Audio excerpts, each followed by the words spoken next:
నాలో సన్యాసంలో ఉన్నటువంటి కులతత్వం నన్ను అక్కడ నుంచి గెంటేయలేదు, నేనే బయటకు వచ్చేసాను. ఈరోజు నేను 3 సమస్యలకి కృతజ్ఞత చెప్పాలని అనుకుంటున్నాను. ఒకటి, ఈ సమావేశానికి రావడానికి ప్రధాన కారణం మీ అందరి ముఖాలు ఒకసారి చూద్దాం. మీరందరూ 78 నుంచి 82 వరకు ఎంతమంది ఉన్నారో నాకు తెలియదు. నేను నా 4 సంవత్సరాలు ఆర్ఎస్సీ జనరల్ సెక్రటరీలో ఉన్నాను. నా మిత్రుడు ఆజాద్, అదేవిధంగా గజ్జల గంగారాం, సరోజ, అనేక మంది.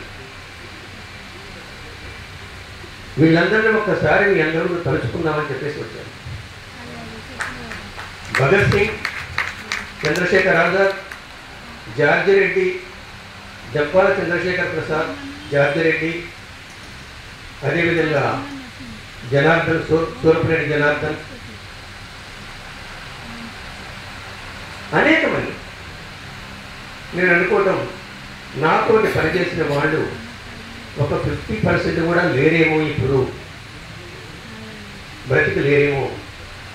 అందరూ దుర్మార్గమైనటువంటి స్టేట్ యొక్క వైలెన్స్కి బలైపోయారని అనిపిస్తుంది. ఇక్కడ మనం గుర్తుపెట్టుకోండి, వస్తున్న మార్పులు. పులి అంజయ్య, కామ్రేడ్ పులి అంజయ్య రమీజాబాయి కేసులో అడిగిపెట్టి పోలీస్ స్టేషన్ మీద దాడి చేసి బయటకు వచ్చింది. అప్పటికి తన ఆర్ఎస్యూ అని నాకు తెలియదు. నేను జనరల్ సెక్రటరీ ఉన్నా కూడా ఆర్ఎస్యూ తెలియదు. నన్ను ఆర్ఎస్యూ వైపు నెట్టింది. ఆర్ఎస్యూ వైపు నేను ఉస్మానియా మెడికల్ కాలేజీ జనరల్ సెక్రటరీగా ఉన్న తర్వాత ఆర్ఎస్యూ వైపు నన్ను లాగింది SR Shankaran case. SR Shankaran గారి విషయంలో చెన్నారెడ్డి అవలంబిస్తున్నటువంటి కుట్రలకి మిగతా స్టూడెంట్స్కి నేను మొత్తం కూడా సపోర్ట్ చేశాను. ఇది చాలా ట్రాజిక్ ఈవెంట్. ఆ టైంలో ఏ సంస్థ, ఏ విద్యార్థి యూనియన్, అప్పటికే నేను ఏఎస్ఎఫ్ తోటి, ఎస్ఎఫ్ఐ తోటి, పీడిఎస్ఏ తోటి, డిఎస్ఓ తోటి, వీళ్ళందరితో ఉన్నాను. నన్ను చివరిగా కలిసింది ఆర్ఎస్సీ మిత్రుడు. ఆ దుర్మార్గులు ఇక్కడ ఉన్నారో లేదో నాకు తెలియదు, కానీ నన్ను ఇందులో దించారు. ఒకడు సత్యం ఉన్నాడు ఇక్కడ, ఆశ రాలేదు. రెండోవాడు మా డాక్టర్ వేణుగోపాల్. ఆ దుర్మార్గులు ఉంటే పట్టుకొని కొడదాం అనుకున్నాను. ఎందుకంటే నేను బాబా అవుదాం అనుకున్నాను. అప్పుడే జిల్లాలో కూడా అమ్మ మంత్రాలు పెట్టేసి గోడ తిప్పేసి బాగు చేస్తుంది. నేను ఎంబీబీఎస్ అయిపోయింది. అయిపోయిన తర్వాత నేను గుట్ట మీద ఒక టెంపుల్ పెట్టుకున్నట్టయితే శుభ్రంగా నేను పెద్ద బాబా అనేవాడు కదా. వాడెవడు ఉన్నారు కదా చాలా మంది బాబాని, అడుగుదాం అనుకున్నాను. కానీ వీళ్ళు నన్ను మర్చారు. చెరబండరాజు గారు రాసినటువంటి ఒక పుస్తకం ఉంది. అది నేను చదివి ఆ పెద్ద మనిషిని కలవాలనుకున్నాను. మా అదృష్టం ఏంటంటే మేమిద్దరం గాడికల ఉద్యమంలో అనేక జిల్లాలు తిరిగాం. ఆయన ఎంత స్వామి అంటే, సార్ మీ విషయం మాట్లాడుకుంటే ఉంటే బాగుండేది కదా అంటే, అక్కడ Gopi okay I will correct అనేవాడు. అంత స్వామి. మిత్రులారా, మనం ఈరోజు ఫేస్ చేస్తున్నాం. శివారెడ్డి గారు చెప్పారు, నక్సల్బరి నుంచి తెలంగాణకు పాదయాత్ర చేస్తున్నటువంటి ఒక దుర్మార్గుడు పరిపాలన ఉన్నాడు. మీ అందరూ తెలుసు ఎవరు. 2004లో కాంగ్రెస్ పార్టీ చేసినటువంటి ఒక ఏమంటుందండి, అది అమాయకత్వమా లేకపోతే వాళ్ళంతా ఒకటి కాబట్టి ఆ విధంగా ఉన్నారనేది కాకుండా, ఈరోజు మన మీద నెత్తి మీద తీసుకొచ్చినటువంటి ఈ ప్రభుత్వం ఏదైతే ఉందో సెంట్రల్ గవర్నమెంట్, అది నగ్గులవరి మాట లేకుండా వాళ్ళ తరవు కాదు, ఇంపాసిబుల్. ఇక్కడ నేను 2-3 విషయాలు స్పష్టంగా నాకు చెప్తాను. ఏంటంటే, ఎల్పిజి వచ్చిన తర్వాత, సెకండ్ ఫేజ్ ఆఫ్ ఎల్పిజి వచ్చిన తర్వాత ప్రపంచం మొత్తం కూడా, ఇంతకుముందే మన కరగోపాల్ గారు చెప్పారు, ట్రంప్ ఎట్లయితే విరవీగుతున్నాడు, గాజా ఆక్రమిస్తానని చెప్పేసి. జాతీయ రాజ్యాలు నశించినవి అని నేను అనుకుంటున్నాను. 2000 తర్వాత నేషనల్ స్టేట్స్ ఎగ్జిస్టెన్స్ కోల్పోయి now it is a global state. ఈ గ్లోబల్ స్టేట్ మేనేజ్ చేసేది ఎవరంటే వరల్డ్ కాబుల్ వాలా. వాడు కనపడాడు మనకి. ఇప్పుడున్న మన సర్పంచ్ లాంటి వాళ్ళు మన ప్రైమ్ మినిస్టర్ కూడా, చీఫ్ మినిస్టర్ కూడా సర్పంచ్ లాంటి వాళ్ళు. ఈ గ్లోబల్ స్టేట్లో ప్రతి వాడు సామంతరాలు. ఇది ఒకటి మిమ్మల్ని గమనించమని చెప్పేసి నేను కోరుతున్నాను. దీని మీద నేను ఒక ఆర్టికల్ కూడా రాశాను ఆంధ్రజ్యోతి. రెండవది, ఎల్పిజి వచ్చిన తర్వాత జోసెఫ్ స్టిగ్లిన్ చెప్పాలి, అతను ఒక మాట అంటారు, LPG made the people of the world immoral. నీతి నిజాయితీ లేకుండా, సిగ్గు శరవు లేకుండా పరిపాలించేటువంటి పాలకులు తయారు చేసింది అంటున్నారు. ఇది మనం గుర్తుపెట్టుకోవాలి. ఎల్పిజి యొక్క కాంట్రిబ్యూషన్ అది. తర్వాత 1980s ఉద్యమాల్లో పరిగెత్తుకుంటూ వచ్చినటువంటి మేము ఆర్ఎస్లో జాయిన్ అవుతాము, మేము పీడిఎస్లో జాయిన్ అవుతాము అనేటువంటి వాళ్ళు ఈరోజు రోజు రోజుకు తగ్గుతున్నారు. దీనికి కారణాలు మనం వెనకాలి. సమస్య ఎక్కడ ఉంటుందో పరిష్కారం కూడా అక్కడే ఉంటుంది. ఇది మనం గుర్తుపెట్టుకోవాలి. We believe in dialectical materialism, we believe in historical materialism. కాబట్టి సమస్య ఎక్కడ ఉంటుందో పరిష్కారం అక్కడ ఉంటుంది. ఆ పరిష్కారాన్ని వెలికేటువంటి దాంట్లోకి మనం వెళ్ళాలి. కాబట్టి ఇండియాలో మనం ఉన్నాం కాబట్టి యూరోపియన్ హిస్టారికల్ మెటీరియలిజం అనేది ఇండియాకు వర్తించదు అని చెప్పేసి నేను స్ట్రాంగ్గా నమ్ముతున్నాను, చాలా స్ట్రాంగ్గా. Indian historical materialism is different from European historical materialism, African historical materialism. Adilabad historical materialism is different from Khammam historical materialism. మనం దీంట్లోకి వెళ్ళాల్సిన అవసరం ఉందని చెప్పేసి నేను ఫీల్ అవుతున్నాను. మీరు గురించి ఆలోచించుతారని చెప్పేసి నేను, you may differ with me, you have a right to differ, I respect your difference of opinion. మూడవ విషయం ఏంటంటే, కమ్యూనిస్టు పార్టీలో నేను స్టూడెంట్ వింగ్లో ఉన్నప్పుడు మీకు ఒక ఎక్స్పీరియన్స్ చెప్తాను. నేను ఉస్మానియా మెడికల్ కాలేజీ జనరల్ సెక్రటరీగా ఉన్నప్పుడు నన్ను స్టూడెంట్ యూనియన్స్ అన్నీ కూడా మావాడే అనుకున్నాను. ట్రూ. అయితే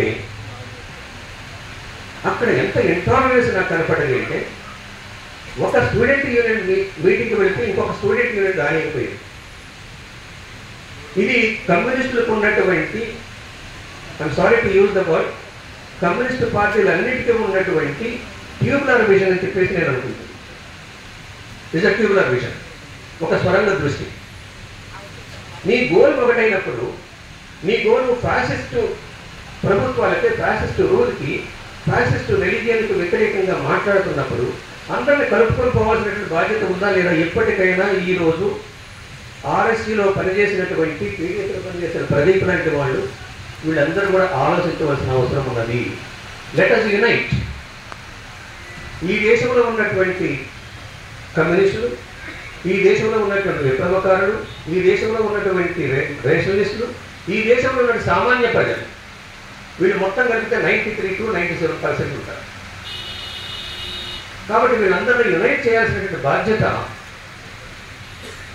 ఎవరిది? ప్రొఫెసర్ హరిగోపాల్ గారు 8 years, ఇందాకైతే జగన్మోహన్ సింగ్ గారు 8 years అన్నారు. సో ఈ పెద్ద మనుషులు ఇక్కడ ముందు కూర్చున్నటువంటి కర్రలు పట్టుకొని వచ్చిన వాళ్ళు కూడా వాళ్ళ అభిమానాన్ని చూసి మనం నేర్చుకోవాల్సిన అవసరం, ఈ సమాజం పట్ల వాళ్ళ అభిమానం. ఇది గుర్తుపెట్టుకోవాలి. దురదృష్టం ఏమిటంటే ఈరోజు యూనివర్సిటీలలో ప్రతి కుల సంఘం కూడా ఏదో ఒక దొంగల మూటాకి అటాచ్ అయ్యి ఉంది. ఇది వాస్తవా కాదా? ప్రతి కుల సంఘం కూడా అది అటాచ్ అయ్యింది. దాని నుంచి వాళ్ళు బయటపడేసేటువంటి ఒక మార్గం వెనకాల. దీనికి ఫస్ట్ స్టెప్ ఏమిటంటే ఇంటాలరెన్స్ తగ్గించడం, నెగిటివ్గా ఉన్న వాడిని న్యూట్రల్గా చేయడం. న్యూట్రల్గా ఉన్న వాడిని మన వైపున ఆలోచించండి. ఇది ఒక తీసుకోవాల్సిన అవసరం ఉంది.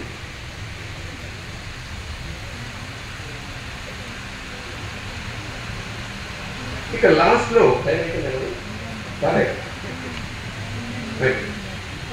సో లాస్ట్లో నేను చెప్పాల్సింది ఏంటంటే, ఇవన్నీ సమస్యలే. ఉదయం ఒక నిర్ణయం తీసుకుంటే సాయంత్రం ఆ నిర్ణయం మారిపోతుంది. ఒక తల్లి కడుపున పుట్టిన బిడ్డలే ఒకరినొకరు చంపుకుంటున్నారు ఆస్తుల కొరకు. ఇటువంటి ఒక సమాజంలో మనం బ్రతుకుతున్నాం. కాబట్టి ఈ మోరల్ సొసైటీ నుంచి ఒక మోరాలిటీ ఉన్నటువంటి సొసైటీలోకి మనం ప్రయాణించాల్సినటువంటి అవసరం ఉంది. దాని బాధ్యత ఎవరు తీసుకుంటారు? ఇది ఏ రూపంలో తీసుకుంటారు? 80sలో మేము పోలీస్ స్టేషన్ మీద బాంబులు వేసినట్టు, లేకపోతే జమాయి ఉస్మానియా రైల్వే స్టేషన్ తగలబెట్టినట్టు ఇప్పుడు చేయడం సాధ్యం కాదు.